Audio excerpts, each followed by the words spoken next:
Greetings in the name of Jesus, Lord our Savior. క్రీస్తు నామమున శుభవందనాలు. All of you wish you happy new year. అందరికీ నూతన సంవత్సర శుభాకాంక్షలు. మరి చూసుకున్నట్లయితే యోహాను సువార్త 15వ అధ్యాయము 1వ వచనం. చూడండి, క్రైస్తవ జీవితంలో మనం ఫలించాలండి. మనం ఈ నూతన సంవత్సరం సందర్భంగా ఎలా ఉండాలి? యోహాను సువార్త 15వ అధ్యాయం 1వ వచనం. నేను నిజమైన ద్రాక్షావళి, నా తండ్రి వ్యవసాయకుడు. చూడండి, ఈ క్రైస్తవాత్మ జీవితంలో చాలామంది పడిపోయేది ఎక్కడంటే, మనము తండ్రిని ఆనుకొని ఉండాలని దేవుడు చెప్తున్నాడు. కాబట్టి ఏం చేయాలి? మనము క్రీస్తును ఆనుకొని ఉండాలి. ద్రాక్షవల్లి చూడండి, మీకు బీర చెట్టు కానీ సోర చెట్టు కానీ ఎక్కడ ఉంటుంది? అక్కడ మొదలు ఒక్కడ ఉంటుంది. దానికి నీళ్ళు వస్తే యజమాని దాని చుట్టూ గడ్డి వేగి ఎరువు వేస్తే అది ఎక్కడనో పారుకుంటూ పోయి దాదాపు ఒక 20-30 మీటర్ల దూరంలో పూస్తుంది, పిండి అవుతుంది, కాత అవుతుంది. అంటే మనం కూడా మనం ఇంట్లో ఉండి ప్రార్థన చేస్తే మనం పని చేసే స్థలంలో పొలాలు ఉంటాయి. ఇంకా మనము మన బంధువుల క్షేమం కోసం కానీ, మన సహోదరుల క్షేమం కోసం కానీ, ఎక్కడ ప్రార్థన చేసినా కానీ అక్కడ ఏముంటాయి? ఫలాలు అనేవి ఉంటాయి. అంటే అక్కడ అద్భుతాలు, సూచక్రియలు, మహత్కార్యాలు అనేవి జరుగుతాయి. నా ఆత్మీయ జీవితంలో మా తమ్మునికి భయంకరమైన వ్యాధి వచ్చింది. వాడే టీవీ ఏ కారణం లేకుండా పగలగొట్టేస్తున్నాడు. అమ్మ నాన్నను ఇష్టపడి తిడుతున్నాడు. అంటే ఒక ఈవిల్ స్పిరిట్. అప్పుడు నేను జూమర్ ఎలక్ట్ అవర్స్లో కంప్యూటర్ ఉద్యోగం చేస్తున్నాను.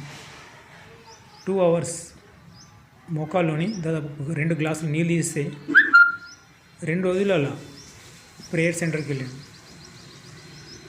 అంటే పరిశుద్ధాత్ముడు యేసయ్య ఏం చేసిండు? తన రక్తాన్ని భూలోకం అంతా పరిచిండు. మనం ఒక చోటు నుండి ప్రార్థన చేసినా కానీ, ఇక్కడ నుండి ప్రార్థన చేసినా అమెరికాకి వెళ్తుంది, అమెరికా నుండి ప్రార్థన చేసినా ఇక్కడికి వస్తుంది. అంటే ప్రపంచంలో ఆస్ట్రేలియా, అమెరికా, లండన్, దుబాయ్ పరిశుద్ధాత్ముడు సర్వాంతర్యామి, అంటే భూలోకం అంతా వ్యాపించి ఉన్నాడు. కాబట్టి మనం ప్రార్థన చేస్తే దావీదు మహారాజు ఏమంటున్నాడు 2వ కీర్తనలో, ఇనుప దండంతో కుండల్ని పగలగొట్టేది. అంటే ఆదాము ఎలా తయారయ్యాడు? మట్టి చేత తయారయ్యాడు. మనం మట్టి కుండలతో సమానం. యేసయ్య కుమారి. మనం ఇక్కడ ప్రార్థన చేస్తే, అబ్రహాం ప్రార్థన చేస్తే లోతు ఏ విధంగా రక్షింపబడ్డాడో సొదొమ గొమొర్రా నుంచి, ఆ విధంగా మనం వేకువజామున ప్రార్థన చేస్తే, ఎవరి క్షేమం కోసం ప్రార్థన చేసినా దేవుడు వాళ్ళని రక్షిస్తాడు.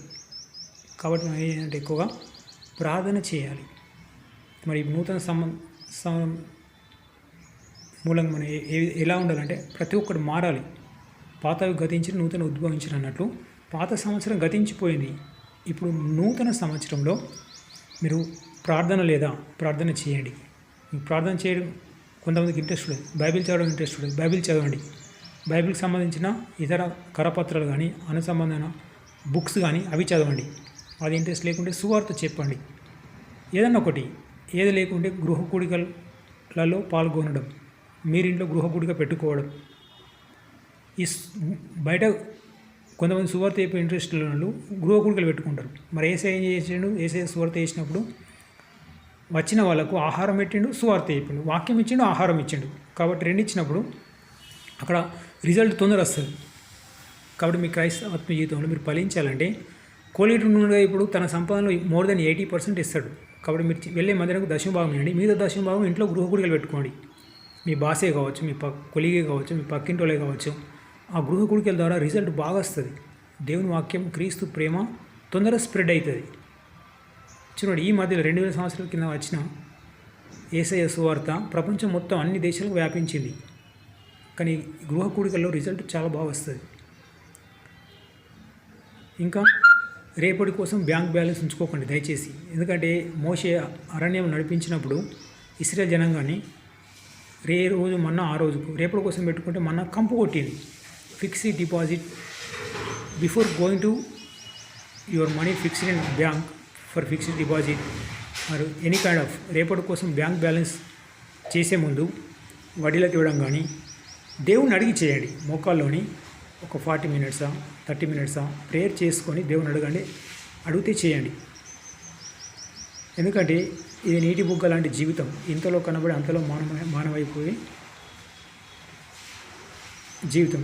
కాబట్టి క్రీస్తు ఏమన్నాడు, మీరు నా యందు ఉండుడి, నేను మీకు ఏం కావాలనో మునిపే ఇస్తాను.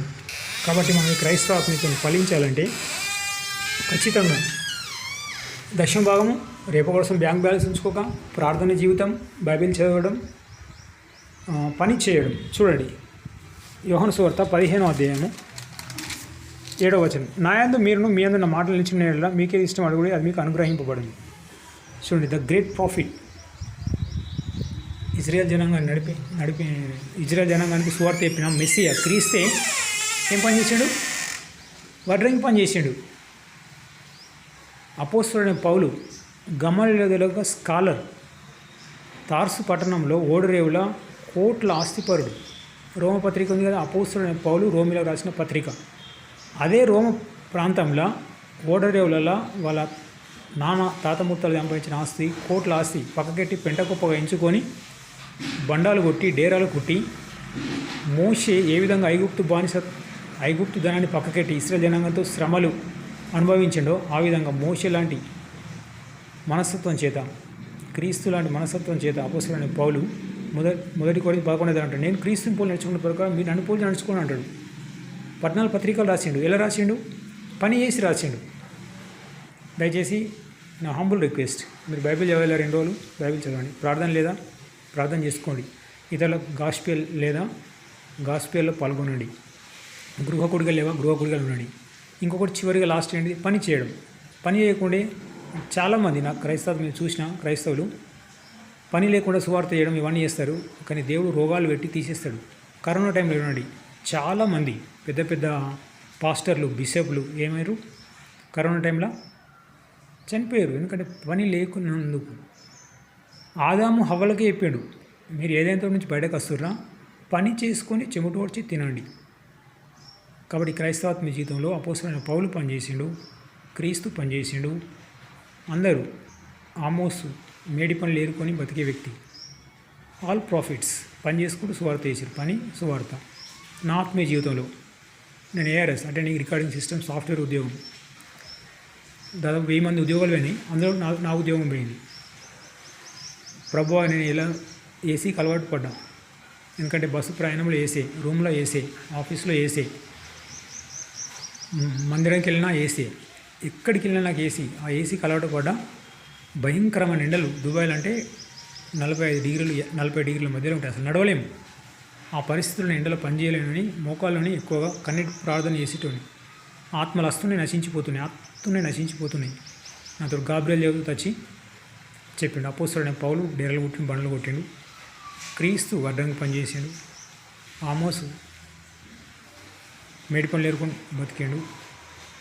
పని ఉండి సువార్త చేస్తేనే ఫలిస్తావు, లేకుంటే సంహార దూత వస్తుంది. అంటే దేవుడు ఒక రోగం పెట్టిండు, కడుపులో గడ్డలేని, నడవలేని పరిస్థితి. అప్పుడు కన్నీరు గార్చిన, మళ్ళీ కన్నీరు గార్చినాక వారం రోజుల తర్వాత దేవుడు వచ్చి హిజ్కియా మొరపెట్టినప్పుడు హిజ్కియా కంటే ఎక్కువ కన్నీరు గార్చిన గోడతట్టు కన్నీళ్ళు పెట్టి మోకాళ్ళని ప్రార్థన చేసినప్పుడు మళ్ళీ దేవుడు వచ్చి నీ ఆయుసు పొడిగించబడ్డది, పనిచేసి సువార్త అయినప్పుడు వెళ్ళి మెల్ల క్లీనింగ్ సెక్షన్లో పనిచేసిన.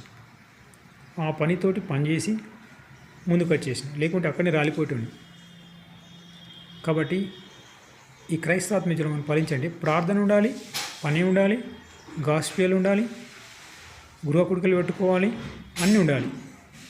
వీళ్ళంతా కడుకూడు పేద స్థితి నుంచి వచ్చిన వాళ్ళే. ఎవరు? కాల్గేట్ కానీ, బిల్బ్రిట్ కానీ, బిల్లీ గ్రహం కానీ, అబ్రహాం లింకన్, వీళ్ళంతా ఎందుకంటే క్రీస్తును ఆనుకొని ఉన్నారు.